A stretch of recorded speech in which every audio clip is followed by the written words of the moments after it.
Hello guys, welcome back to my channel Bangladesh. তো চলো, আমি রোজি, আমি চলে এসেছি তোমাদের কাছে একটা নতুন ঝকঝকে তকতকে ব্লগ নিয়ে। আই হোপ তোমরা আজকে ভিডিও দেখতে খুব ভালো লাগবে। তো চলো দেখতে থাকো। তো আমরা চলে এসেছি আমাদের সামনে আশেপাশেই থাকে একটা মেয়ের বিয়েতে। তো আজকে তার গায়ে হলুদ ছিল, তো সেজন্য আমরা চলে এলাম। দেখতে পাচ্ছ তাদের বাড়িতে ভীষণ সুন্দর আয়োজন করা হয়েছিল, যেহেতু তাদের মানে জায়গাটা প্রচণ্ড বড়, তো তাই জন্য ওরা সব কিছু নিচে আয়োজন করেছিল।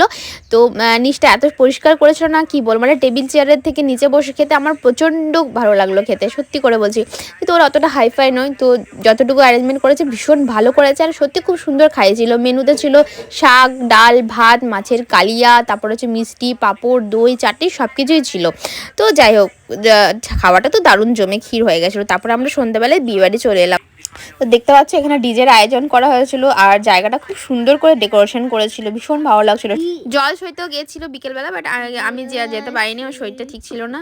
তো ওই জন্য সন্ধ্যাবেলায় দেখো বিয়ের দিদির সময় চলেছি। ডেকোরেশনটা দারুণ করেছিল, সামনের জায়গাটা কি সুন্দর লাগছে দেখো, ভীষণ সুন্দর। এখানে ডিজে হচ্ছিল, সবাই ডান্স করছিল, এই দেখো। তো সবাই এখানে ডান্স করতে ব্যস্ত ছিল। তারপরে আমরা চলে এলাম খেতে, এখানে দেখতে পাচ্ছ।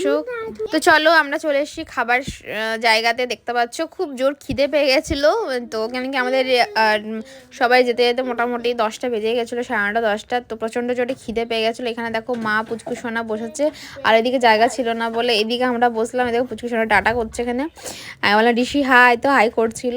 তারপরে এখানে পাশে বসেছে দুজনা। তো আমাদের সাথে এই দেখো বউকে দেখিয়ে দিচ্ছি তোমাদের, দেখো খুব সুন্দর লাগছিলো, বেশি বয়স নেই, অল্প বয়সী মেয়ে, তো ভীষণ মিষ্টি লাগছিলো দেখতে মেয়েটাকে। এই দেখো, আর জায়গাটা এত সুন্দর সাজিয়েছে না, মানে কি বলবো, খুব সুন্দর ডেকোরেশন করেছিল।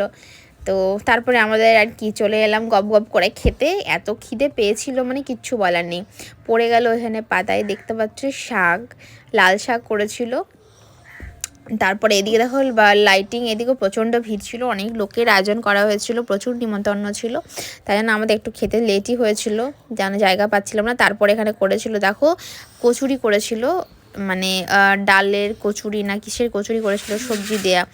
তো খুব সুন্দর লাগছিলো খেতে। তরকারিটা মিক্স ভেজ ছিল, ডাল ছিল, ডালটা আমি নিইনি, ডালটা আমি অত ভালোবাসি না, ওই জন্য ডাল নিইনি, বাট মিক্স ভেজটার কচুরিটা দারুণ লেগেছিলো। তো চলো সব কিছু মাখিয়ে নিয়েছি, বেশি কিছু নিইনি, কেন আমার শরীরটা একটু ঠিক ছিল না, সেজন্য আমি অল্প যেগুলো মানে টুকটাক খেতে পারবো সেগুলো নিয়েছি, ফালতু বেশি নিয়ে নষ্ট করব, জিনিস নষ্ট করাও ভালো নয়। তো তার জন্য দেখতে পাচ্ছ বেশি কিছু নিইনি, মিক্স ভেজ, কচুরি, আর মানে একটাই তোমার মাংস নিয়েছি, 1 পিসই নিলাম, বেশি নিলাম না, কেন কি শরীরটা ঠিক ছিল না। আগে শরীর, তারপরে তো খাওয়া, তাই না বলো, খাবার তো লেগেই থাকবে, বিয়েবাড়ি টিবাড়িতে থাকবেই, কিন্তু শরীরটা তো বুঝেই করতে হবে। তারপর আমরা চলে এলাম, দেখতে পাচ্ছ এখানে বাইরে, তো বাইরে যেহেতু প্রচণ্ড ডিজের আওয়াজ আসছিলো, গানের তো কপিরাইট চলে আসবে, সেজন্য আমি মিউট করে দিয়েছি। লাইটার এখান থেকে আমি একটুখানি ভিডিও করে নিচ্ছিলাম, খুব সুন্দর। তারপরে কি চলে এলো, এবারে কি কোনের অপেক্ষার অবসান হলো, শেষমেশ বর মশাই এসে হাজির। সে মোটামুটি আসতে মোটামুটি 12টা বেজেই গেছিলো। তো দেখতে পাচ্ছ সবাই এখানে ডান্স করছে, প্রচুর জোরে ডিজে বাজছিল, ফটকা ফাটছিল। তো চলো বর মশাই এবারে নিচে নামবে।